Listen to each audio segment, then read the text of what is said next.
नमस्कार, मैं हूं आशीष वर्मा। मॉर्निंग कॉल में आपका स्वागत है। शुरुआत इस वक्त की हेडलाइंस के साथ।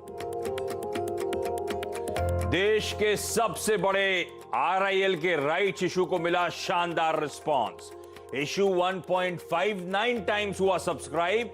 बीएसई पर आए 55 करोड़ शेयरों के बिड, तो वहीं एनएसई पर 11.8 करोड़ शेयरों के लिए मिली बोलियां।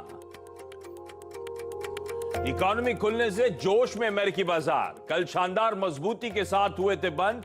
डाव 525 अंक उछला। एशिया में भी संकेत अच्छे। एसजीएक्स निफ्टी ½ % ऊपर। एचडीएफसी लाइफ में प्रमोटर स्टैंडर्ड लाइफ आज ब्लॉक डील में बेचेगा 4 करोड़ शेयर्स। 490 से 501 रुपए के बीच हो सकते हैं सौदे। कल एचडीएफसी ने ब्लॉक डील में बेचे थे 2.6 करोड़ शेयर्स। चौथी तिमाही में ऑरबिंदो फार्मा ने पेश किए शानदार नतीजे। आय, मुनाफा और मार्जिन उम्मीद से ज्यादा, लेकिन अनुमान से कमजोर रहे बीपीसीएल के नतीजे। कंपनी को हुआ 1819 करोड़ का घाटा।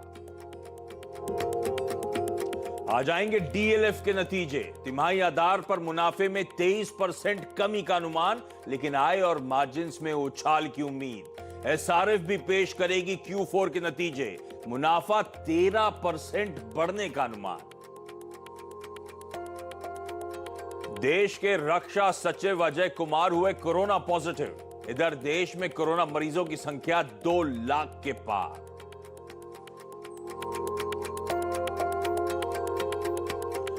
चलिए, गुरुवार की सुबह तो आज है वीकली ऑप्शंस एक्सपायरी का दिन और गजब की सीरीज रही है ये। इस सीरीज के हर दिन हमने मजबूती के साथ कामकाज होता हुआ देखा। इनफैक्ट सीरीज की शुरुआत हुई थी 94-90 के लेवल्स पर और कल की क्लोजिंग पर हमने इस सीरीज में अब तक ऑलरेडी 570 अंकों का उछाल, यानी कि 6% की तेजी ऑलरेडी दर्ज कर ली है। इनफैक्ट कल छठा ट्रेडिंग सेशन था जब भारतीय बाजारों में बैक टू बैक मजबूती के साथ कामकाज हुआ।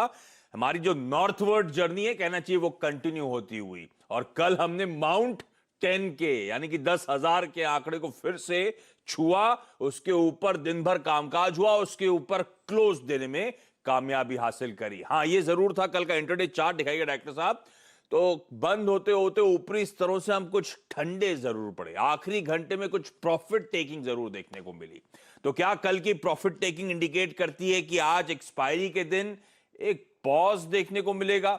क्या एक कंसोलिडेशन के मोड में भारतीय बाजार आएगा अगली लेग ऑफ जर्नी से पहले, या अब दबाव दिखना शुरू हो जाएगा? ये सब आप सबके सहन में सवाल होंगे। इसी के आंसर्स मैं आगे ढूंढने की कोशिश करूंगा, लेकिन पहले संकेत, और अच्छे संकेत हैं इक्विटी मार्केट से, क्योंकि कल जब हम कामकाज की समाप्ति कर रहे थे, डाउ फ्यूचर्स 177 अंक मजबूती के साथ ट्रेड कर रहे थे और असल में यूएस में 525 पॉइंट की तगड़ी रैली कल के सेशन में देखने को मिली है। इनफैक्ट कल की तगड़ी रैली के बाद आज भी डाउ फ्यूचर्स सुबह हरे निशान के साथ ही कामकाज कर रहे हैं। तो कल से आज के बीच में डाउ फ्यूचर्स के एक्चुअल आंकड़े आपकी स्क्रीन पर, जो तेजी हमें डाइजेस्ट करनी है, वो आप लोग की स्क्रीन पर आती हुई।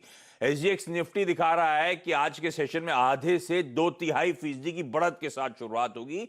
अक्रॉस एशिया बाइंग का फिर से मूड है। ज्यादातर सारे इक्विटी मार्केट्स एशिया में मजबूती के साथ ही आपको कामकाज करते हुए नजर आएंगे। ब्रेंट, गोल्ड, वो आंकड़े आएंगे स्क्रीन पे। जहां छोड़ा था वहां के आसपास थोड़ा सा सुस्ताते हुए ये कमोडिटीज आपको इस समय नजर आएंगी। तो चलिए, ये है आज के लिए स्क्रीन्स। हाँ, अच्छा, इस बीच ध्यान रखें थोड़ा सा, जो नीरज जी आजकल क्लोजली वॉच आउट कर रहे हैं, यूएस चाइना रिलेशंस थोड़ा सा और एस्केलेशन हुआ है वो दिक्कतों का, क्योंकि यूएस ने कल घोषणा करी कि ट्रंप एडमिनिस्ट्रेशन जो है, चाइनीज पैसेंजर एयरलाइंस जो यूएस में फ्लाई करती थी, उनको जून के मिड से रोक रहा है, बैन कर रहा है। क्यों? ये लार्जली रिटेलिएटरी मूव है, क्योंकि यूएस एयरलाइंस परमिशन चाहती थी बीजिंग से। अपनी उड़ानें कोरोना वायरस के चलते पॉज हो गई थी, है ना, तो उनको परमिशन अब तक नहीं दी गई। तो यूएस में ट्रंप साहब जाने जाते हैं, जैसा करोगे वैसा भरोगे टाइप्स, तो उन्होंने भी जहाज रोक दिए, कह दिया है। पर इस बीच फिर यूएस मार्केट्स में उछाल क्यों है? यूएस मार्केट्स इस समय इकोनॉमी की ओपनिंग पे फोकस कर रहा है। दूसरी बड़ी बात, ये जो दंगा फसाद हो गया था पिछले वीकेंड से, जो कंटिन्यू हो रहा था, उसमें एक पहला अच्छा साइन आया है कि अमेजॉन ने अपने वेयरहाउसेस बंद कर दिए थे कहीं लूटपाट ना हो इसके चलते। अब वो कल रीओपनिंग के इंडिकेशंस आ गए, रीओपनिंग की खबरें आ गई, सारे वेयरहाउसेस खोल रहे हैं। वो दिखा रहा है कि शायद स्थिति अब थोड़ी सी कुछ हद तक काबू में आ रही है। खैर, इस सब के बीच में इक्विटी मार्केट उछाल में। नीरज जी असल स्थिति बताएंगे, मूड अच्छा रखना है कि नहीं? Neeraj ji good morning. Good है ना मॉर्निंग? जी हाँ, बिल्कुल। जब तक चल रहा है उसका नाम गाड़ी है, चलती का नाम गाड़ी। 500 पॉइंट ऊपर का डाउ जोन्स है तो फिर आपको दुखी होने की कोई ज़रूरत नहीं है। तेज़ी का माहौल बना हुआ है। तमाम फैक्टर्स को इग्नोर करते हुए मार्केट सिर्फ इस बात पे फोकस कर रहा है दुनिया भर के कि इकनॉमी में सब ठीक हो रहा है, रीओपन हो रहा है। और यूरोप में भी वैसी तस्वीर देखने को मिली। यूरोपियन मार्केट भी कल बहुत मजबूती के साथ बंद हुए। तो ये जो रैली चल रही है ये सिर्फ इसी बात की है कि रीओपन हो रहा है और जो लोज टेस्ट किए थे आपने मार्च में वो सब रिगेन करने की कोशिश कर रही है। लेकिन साइड बाय साइड आपका जो टेंशन है चाइना के साथ वो भी बढ़ रहा है। तो रिटेलिएशन में कल अमेरिका ने भी अपनी जो एयरलाइंस हैं चाइना की उनको टू एंड फ्रो बंद कर दिया है। 16 जून से ऑर्डर है लेकिन उससे पहले भी हो सकता है, क्योंकि अभी 16 जून आने में बड़ा वक्त है। तो ट्रंप एडमिनिस्ट्रेशन उससे पहले भी इसको रोक सकता है। इससे क्या होगा कि जो तनाव है थोड़ा और बढ़ेगा और कहाँ पे जाके एस्केलेट होगा और मार्केट को इम्पैक्ट करेगा ये कहना मुश्किल है, लेकिन एस्केलेशन तो हो रहा है, इसमें कोई शक नहीं है।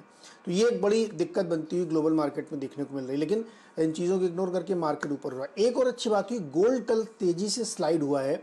पहली बार ऐसा हुआ कि 1700 के नीचे उसने 1689 का लो बनाया और मार्च की शुरुआत में जो उसका भाव हुआ करता था उस भाव पे जाके गोल्ड ट्रेड हुआ।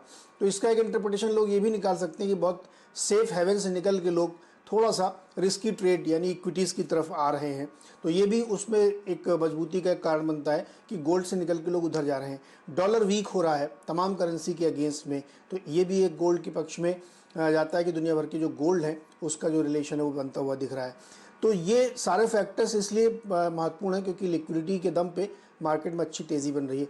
एक चीज़ और है, रिकवरी जब हो ही रही है तो अमेरिका में जो जॉब डेटा आ रहा है, जॉबलेस क्लेम वाले, वो अनुमान से कम आ रहे हैं। यानी उतनी ज़्यादा बेरोजगारी नहीं हो रही है, उतने ज़्यादा लोग रोजगार के दावे नहीं कर रहे हैं जितनी अनुमान मार्केट लगा के चल रहा था। तो ये भी एक पॉजिटिव संकेत आप कह सकते हैं। तो ये जो पूरी तस्वीर बन रही है इसमें क्रूड का खेल ये है कि इस हफ्ते जो एक बैठक होनी थी उसमें थोड़ा सा दिक्कत आ रही है। दिक्कत ये आ रही है कि रूस और सऊदी अरब तो तैयार है कि हमें इस बात को आगे बढ़ाना कि 1 महीने और हम कंटिन्यू रखें जो मैसिव कटिंग हुई थी, लेकिन बाकी देश क्या उसको फॉलो कर रहे हैं, चीटिंग कर रहे हैं। हमने आपको कल याद होगा बताया था कि केवल 75% प्रोडक्शन कट का जो ऑब्लिगेशन था वो पूरा हुआ, 25% बाकी है।